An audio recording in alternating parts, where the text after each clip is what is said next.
let's talk about the South African forward line. The biggest win they had was the 4-0 win against Namibia, and players like Themba Zwane and co scored.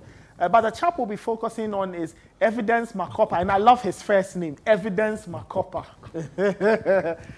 Plays for Orlando Pirates, I believe, and he scored the first of 2 against Morocco in that particular encounter. Edwin Kakofi is on the task force. Edwin, you've picked out something about Evidence Makgopa. Yeah, he's not the biggest name in the South African team, but he isn't. He's had a huge impact on their campaign so far, the AFCON. For our viewers, in terms of numbers, 1 goal, 8 shots, non-penalty XG, 1.09, 1 big chance missed, 1 assist. Well, I mean, if you look at the quality of the goal he scored or the chance he took against Morocco, I can kind of understand why it's 1.09. That was a very, very, very good chance in the penalty box, slightly left. Yeah.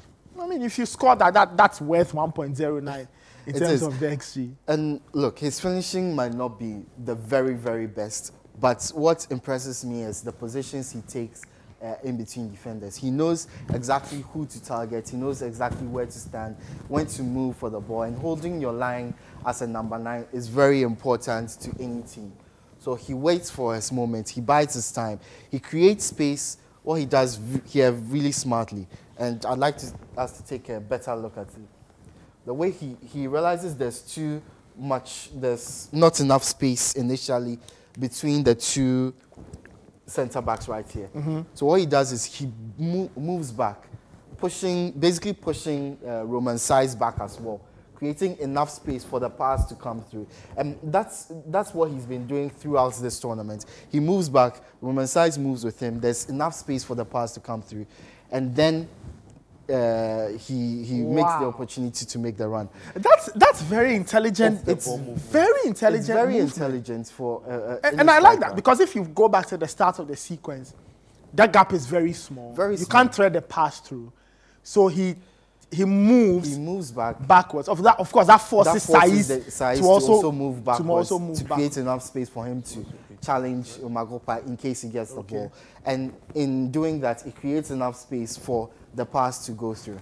And once he gets the ball in this position, remember he's right-footed. So this is a left-footed striker on an angle against probably one of the best goalkeepers in the world right now. And what does he do? He puts it in between his legs. First of all, that's a wonderful finish, by the way. It doesn't save much for the rest of his finishes at this tournament, but this in particular is very wonderful. And he has the dance moves to boot as well. Yeah, and I love this. I love this. I don't know whether is the hottest dance in South Africa. One South African guy, but you can tell.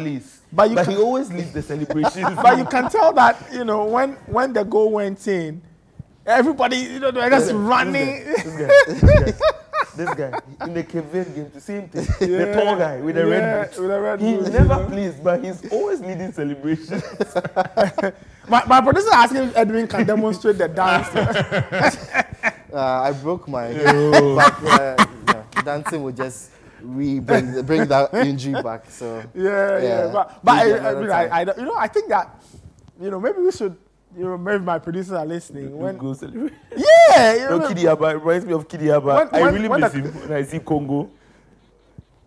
When the competition is over, we are doing like a review. So we should review some of the top celebrations. This Makgopa one should rank quite highly because they did it once. And the review played they did it once and they realized that no, they have this guy with the red boots. Oh man, interesting stuff. Let me get to the Zoom. Let me take Susu's thoughts.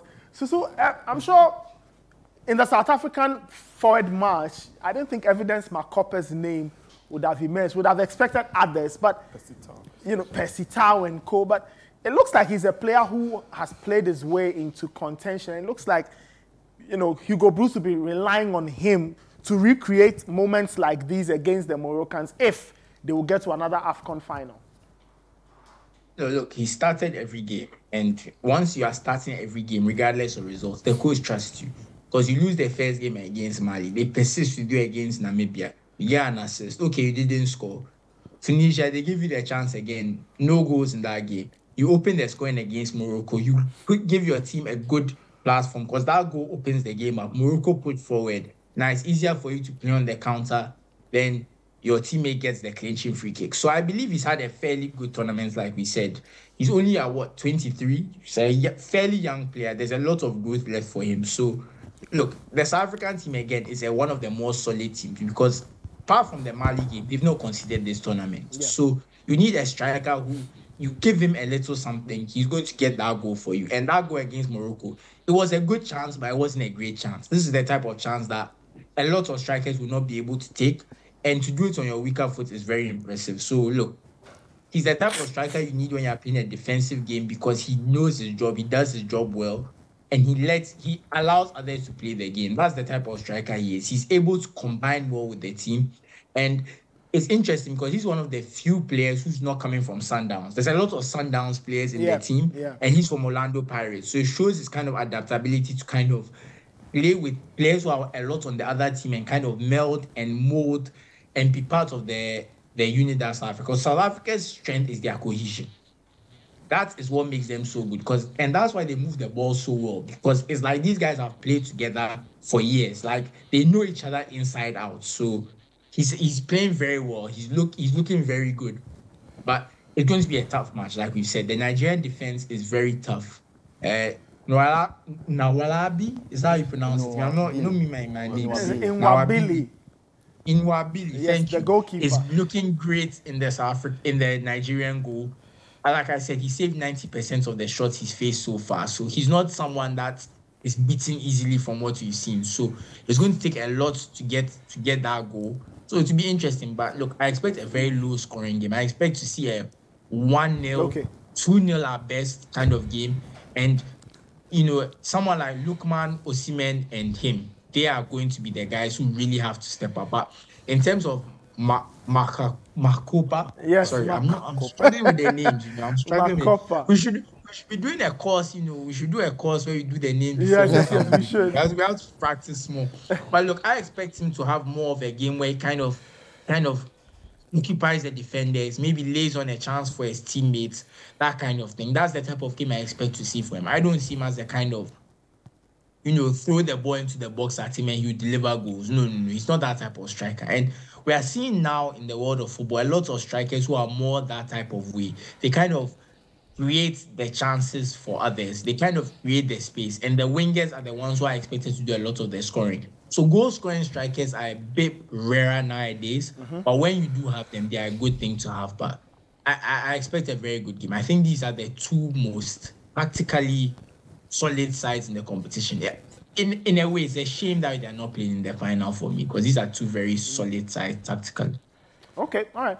The South Africans will hope that Evidence Makgopa can lead them to the final. In terms of numbers, he scored 5 in 17 across all competitions for Orlando Pirates this current football season. So that's something people can chew on. So far, at least we hope he scores so the dances come back. But you see, I think this is what we got in. I think football is evolving, but back then, this was what a number 9 is supposed to do for you. Like, a number 9 might not have a great tournament. And let me great example, Alexandro Del Piero in the 2006 World Cup. Yeah. I mean, he was not getting the goals for Italy. Prior to that, he was the big shot. Even Inzaghi was coming on to get goals. But it's moments that define them. In that semi-final against Germany, all he just needed was a chance. You don't necessarily need to impose or impact. There are different variations of strikers and what they do. They are. That's like we highlighted Osimhen. He might not be scoring, but he's doing this. And a coach will choose to trust a player like Makgopa because they know what he is capable of if he is given the chance. All it takes is just that one moment. That was his moment, and he took it.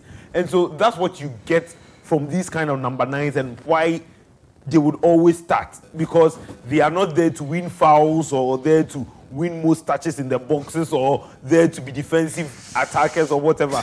They are just there to be that arrowhead that will get that one opportunity, because the movement of the ball movement very intelligent. And Roman Saiz was trying to play the offside trap, trying his best, but that's a player who is aware of his surroundings and his senses. And he has a progressive midfielder who can also pick the passes and see his movement. And most of the time, this is what we talk about.